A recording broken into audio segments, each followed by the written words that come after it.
Hello guys, welcome to our channel. This is Teja. ప్రస్తుతం మనతో పాటు ప్రముఖ political analyst and senior journalist Durga గారు ఉన్నారు. నమస్తే మేడం. నమస్తే. సో రీసెంట్గా గోనె ప్రకాష్ రావు గారు, సో ఇతను ఒక మాజీ ఎమ్మెల్యే, ఆంధ్రప్రదేశ్లో ఈ వచ్చే ఎలక్షన్స్ గురించి ఒక వార్త అయితే ఆయన చెప్పారు. సో ఈ వచ్చే ఎన్నికల్లో ఖచ్చితంగా గెలిచేది కూటమి ప్రభుత్వం కొత్తగా స్థాపిస్తుంది అని చెప్పేసి ఆయన చెప్పుకుంటూ వచ్చారు. సో 145 వరకు కూడా గెలిచే ఛాన్సెస్ ఉన్నాయి కూటమికి అని చెప్పారు. సో అది నిజంగా నమ్మొచ్చా ఏంటి? లాస్ట్ మూమెంట్లో చెప్పారు ఆయన కూడా. అంటే గోనె ప్రకాష్ రావు గారిది ఎలాంటి మనస్తత్వం అంటేనండి, ఆయన చాలా ఓపెన్గా మాట్లాడతారు. మనిషి ముక్కుసూటి మనిషి అనమాట. చాలా ఖచ్చితంగా ఏదైనా చెప్తారు. కొంచెం అంటే ఆయన చూస్తే కొంచెం కోపిష్ట అన్నట్టుగా ఉంటారు, కానీ మనిషి మంచివారు.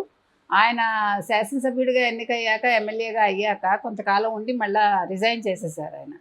ఆయనే చేసేసారు. కాంగ్రెస్లో ఉన్నారు ఆయన. తర్వాత రాజశేఖర రెడ్డి దగ్గర కూడా ఉన్నారు. మళ్ళీ జగన్మోహన్ రెడ్డి వైఎస్ఆర్సీపీలో కూడా కొంతకాలం ఉన్నట్టు నాకు గుర్తు. ఏది ఏమైనా ఈ మధ్యకాలంలో ఆయన పార్టీలకు అతీతంగా పనిచేస్తున్నారు. ముఖ్యంగా ఎనలిస్ట్గా ఆయన ఉంటున్నారు, పొలిటికల్ అనలిస్ట్గా ఆయన ఉంటున్నారు. ఆయన ఏం చేశారంటే ఒక సర్వే చేశారు, ఆయన సొంత సర్వే, గోనె ప్రకాష్ రావు గారి సర్వే అని మనం చెప్పుకోవచ్చు. ఆ సర్వే ప్రకారం ఆయన 145 సీట్లు వస్తాయి తెలుగుదేశం కూటమికి అని చెప్పారు. ఆ తర్వాత 17 లోక్సభ స్థానాలు వస్తాయి అని. ఈ సందర్భంగా ఆయన ఏమన్నారంటే, అంటే ఇప్పటివరకు మనం చూసుకుంటే మొత్తం ఒక 15 సర్వేలు వచ్చాయండి. ఆ 15 సర్వేస్ తర్వాత మనకి ఒక ఇంటెలిజెంట్ సర్వే, కేంద్ర ఇంటెలిజెంట్ సర్వే ఒకటి వచ్చింది.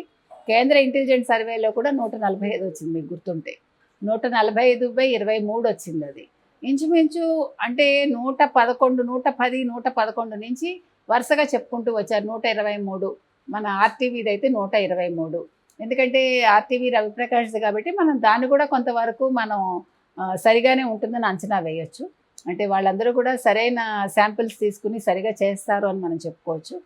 అలాగే మరి గోనె ప్రకాష్ రావు గారు ఏ రకంగా సర్వే చేశారో మనకు తెలియదు, కానీ ఆయన చెప్పిన సర్వే కూడా కేంద్ర ఇంటెలిజెన్స్ సర్వే చెప్పినట్టుగానే, అంటే దానికి దగ్గరగా ఉంది. అంటే ఈయన ఒక లోక్సభ మాత్రం తక్కువ చెప్పారు, 16 to 17 అన్నారు. అది మాత్రం కొంచెం అటు ఇటుగా ఉంది. బట్ ఇది మాత్రం 145 చెప్పారు. ఇంకొక విషయం ఆయన ఏమన్నారంటే, జగన్మోహన్ రెడ్డి ప్రభుత్వం ఖచ్చితంగా ఓడిపోతుంది, కూటమిదే ఈసారి విజయం అని. జగన్మోహన్ రెడ్డి చాలా అక్రమాలు చేశాడు, మద్యపాన నిషేధం చేస్తానని చేయలేదు. ఆయన ఇసుక దందాలు చేశాడు, ఇసుక మీద వాటి మీద చాలా కొన్ని వందల వేల కోట్లు సంపాదించుకున్నాడు. ఆయన సొంత చెల్లెల్ని బయటికి పంపించేశాడు, బయట వాళ్ళనేమో అక్క చెల్లెళ్ళు అంటాడు మళ్ళాను. ఇట్లా ఆయన చాలా ఆరోపణలు చేశారు ఈ సందర్భంగా. ఇంకొకటి, చంద్రబాబు నాయుడు కూటమి డెఫినెట్గా వస్తుంది, అసలు తెలుగుదేశం బీజేపీతో కలవకపోయినా కూడా వచ్చేది అన్నారు. అయితే బీజేపీ గురించి ఒక ముఖ్యమైన మనిషి మాట చెప్పాడు ఆయన. ఏమన్నారంటే, బీజేపీ వస్తే రిజర్వేషన్లు తీసేస్తుంది అంటున్నారు, ఖచ్చితంగా రిజర్వేషన్లు తీయదు, రిజర్వేషన్ల జోలికి వెళ్ళదు అని చెప్పాడు ఆయన. అదొక ముఖ్యమైన విషయం అండి. ఎందుకంటే ఇప్పుడు కాంగ్రెస్ మాట్లాడుతుంది అదే, మీరు బీజేపీకి ఓటు వేయకండి, బీజేపీకి ఓటు వేస్తే రిజర్వేషన్లు ఎత్తేస్తుంది అని. అయితే అమిత్ షా గారు కూడా చెప్పడం జరిగింది, మేము రిజర్వేషన్లు ఏమీ తీయము అని. మేము మత రిజర్వేషన్లకి ఒకటే మేము వ్యతిరేకం, కానీ మామూలుగా ఎస్సీ ఎస్టీ రిజర్వేషన్లు ఏవి తీయమని ఆయన ఖచ్చితంగా చెప్పారు. సో ఇక్కడ క్లారిటీ ఇచ్చారు గోనె ప్రకాష్ రావు గారు మనకి. ఇంకొక మాట ఏమన్నారంటే, రిజర్వేషన్లు తీసేది కానీ బ్రిటిష్ చట్టాలని రాజ్యాంగ సవరణ చేస్తుంది బీజేపీ ఈసారి వస్తే అన్నారు. తర్వాత జగన్మోహన్ రెడ్డిని తిట్టాడు ఆయన. ఎందుకు తిట్టాడంటే, నువ్వు బొత్సాని తండ్రితో సమానం అన్నావు, ఇదే బొత్స నీ తండ్రి బతుకుండగా, అంటే తండ్రి మరణం తర్వాత చాలా తిట్టాడు నీ కుటుంబాన్ని, నువ్వు అటువంటి బొత్స గురించి నువ్వు దగ్గరికి తీస్తున్నావు అని బాగా తిట్టాడు ఆయన. తర్వాత షర్మిల విషయంలో కూడా ఆయన జగన్మోహన్ రెడ్డిని తిట్టాడు. తండ్రి లాంటి వాడు అన్నాడు కదా, సీట్ అనౌన్స్ చేసే ముందు చెప్పారు జగన్మోహన్ రెడ్డి చెప్పి కౌగిలించుకున్నాడు. నీకు తండ్రి లాంటి వాడు అంటున్నావు, సిగ్గులేదా నీకు, ఆ రోజు తిట్టాడు, నీకు గుర్తులేదా అని అడిగాడు. ఆ తర్వాత ఇంకొక విషయం ఏమన్నారంటే, అసలు తెలుగుదేశం పొత్తుకి ఎక్కడ నష్టం జరుగుతుందంటే, ఈయన అభ్యర్థుల్ని ప్రతి చోట నిలబెట్టాడు కదా ఎవరు, జగన్మోహన్ రెడ్డి. దానివల్ల ఓట్లు చీలుతాయని బాధపడ్డాడు ఆయన.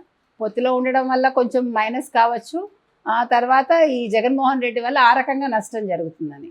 తర్వాత ఇంకో విషయం, అంటే గోనె ప్రకాష్ రావు చెప్పలేదు కానీ ఇక్కడ సందర్భమా నాకు తెలియదు, జగన్మోహన్ రెడ్డి ముఖ్యంగా ఈ 4 కూడా Y0 175లో హిందూపూరు, పిఠాపురం, మంగళగిరి, ఇంకోటి ఏంటి 4 కుప్పం, ఈ 4 కూడా మేమే గెలుస్తామన్నాడు. సో అది కూడా అందరూ నవ్వుతున్నారు ఆ విషయానికి కూడా. దానికి ప్రచారానికి కూడా వెళ్తున్నాడు జగన్మోహన్ రెడ్డి. ఆ 4 చోట్లకి ఈయన వెళ్ళటం వల్ల ఇప్పుడు అమాంతంగా గ్రాఫ్ పెరిగిపోయి జగన్మోహన్ రెడ్డి ముఖ్యమంత్రి అవుతాడు అని ఒక వార్త. సో ఇవన్నీ అసందర్భంగా మాట్లాడుతున్నారు. కాకపోతే గోనె ప్రకాష్ రావు గారి విషయంలో మాత్రం మనం ఖచ్చితత్వం తీసుకోవచ్చు. ఖచ్చితంగా ఆయన చెప్పింది నిజానిజాలు అందులో ఉంటాయి, అబద్ధాలు ఉండవు అని మాత్రం చెప్పుకోవచ్చు. ఇప్పుడు మీరే అంటున్నారు జగన్మోహన్ రెడ్డి అక్రమాలు చేశాడు, సొంత చెల్లిని నెట్టేశాడు.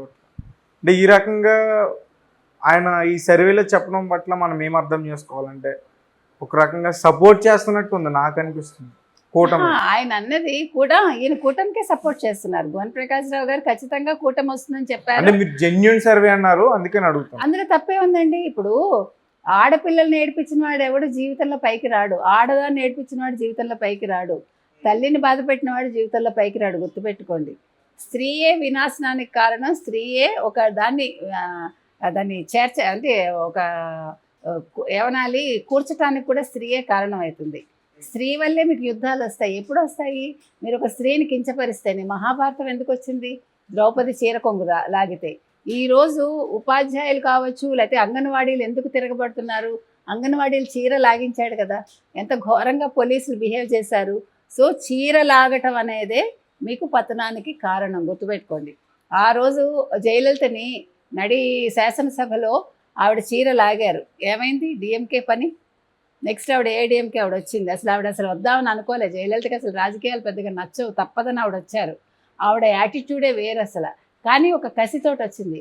కాబట్టి ఆడవాళ్ళ జోలికి అనవసరంగా వెళ్ళకూడదండి. ఇక్కడ ఆడబడుచులను ఆయన ఎందుకన్నాడంటే గోనె ప్రకాష్ రావు ఖచ్చితంగా వస్తుందని చెప్పాడు. అంత మాత్రాన ఆయనకి ఇష్టమని మనం చెప్పక్కర్లా, ఆపాదించక్కర్లా. ఆయన అన్నది ఏంటంటే, నువ్వు సొంత చెల్లెల్ని బయటకు పంపించేశావు, నువ్వు నాకు చెల్లెళ్ళని మాట్లాడతావేంటి, అది హాస్యాస్పదంగా లేదా అంటున్నాడు ఆయన. నువ్వు న్యాయం చేయలేదు నీ చెల్లికి. ఇప్పుడు చెల్లి ఆస్తి అడిగితే ఇవ్వాలి కదండి. ఇంకో విషయం ఏంటి తెలుసా మీకు? చెల్లి దగ్గర డబ్బులు తీసుకున్నాడు అనే టాక్ కూడా ఉంది కదా. ఎలక్షన్స్కి ముందు 1000 కోట్లు చెల్లి దగ్గర అప్పు తీసుకున్నాడని కూడా తెలుసు కదా. ఆ టాక్ కూడా వచ్చింది, అనిల్ ద్వారా తీసుకున్నాడని. ముఖ్యమంత్రి హోదాలో ఉన్నది. ఇప్పుడు ముఖ్యమంత్రి అమ్మా, 2019కి ముందు వీఆర్ టాకింగ్. ఓకే, అప్పుడు తీసుకున్నాడు. ఆ డబ్బులు అడిగిందనే ఈ రకంగా బయటికి పంపించాడు అని ఒక టాక్ వచ్చింది. అప్పుడైనా కానీ వాళ్ళ ఫ్యామిలీలోనే కింగ్ స్థాయిలో ఉన్న వ్యక్తి కదా మేడం. కింగ్ అయినా అప్పుడు ఈడీ అంతా తీసేసుకుంది కదా, అంతా ఎక్కడికక్కడ సీజ్ చేసింది కదా. సో ఎలక్షన్స్ కోసం తీసుకుని ఉండొచ్చు. ఇక్కడ 1000 కోట్లు, అక్కడ 1000 కోట్లు, తప్పే ఉంది. ఇక్కడ కేసీఆర్ పంపించాడు, తండ్రి లాంటి గురువు లాంటి కేసీఆర్ పంపించాడు. అక్కడ సొంత చెల్లి బావగారి ద్వారా తీసుకున్నాడు. What's wrong in it? అవసరానికి బంధుత్వాలు పనికొస్తాయి, అవసరం తీరాక బంధుత్వాల్ని బయటికి పంపిస్తారు, బంధువుల్ని. అది చేశాడు కాబట్టి గోనె ప్రకాష్ రావు గారు కమెంట్ చేశారు. సో దాన్ని మనం తప్పుగా తీసుకోకల్లా. గోనె ప్రకాష్ రావు అంత మాత్రాన ఆయన ఓన్లీ తెలుగుదేశం కూటమి అని అనక్కర్లేదు. రేపు ఇంకోటి కూడా మాట్లాడచ్చు. ఎక్కడ నీతి నిజాయితీ ఉంటే అక్కడ మాట్లాడచ్చు ఆయన. అంటే షర్మిల వల్ల జగన్మోహన్ రెడ్డి గారికి ఎఫెక్ట్ అయింది తప్పకుండా. మరి జగన్మోహన్ రెడ్డి గారి వల్ల షర్మిలకి ఏంటి ఉపయోగపడేది? ఏం ఉపయోగపడలేదు. ఆవిడ నిజంగా చెప్పాలంటే మనం చెప్పుకున్నాం, ఆవిడ పాదయాత్ర చేయటం వల్ల, ఆవిడ త్యాగం వల్ల ఈయన ముఖ్యమంత్రి అయ్యాడు. ఈరోజు అదే షర్మిలను బయటకు పంపించడం వల్ల ఆ బలం పోయి ఆయన బలహీనపడి ఆయన పోగొట్టుకుంటున్నాడు ఈరోజు ముఖ్యమంత్రి స్థానాన్ని.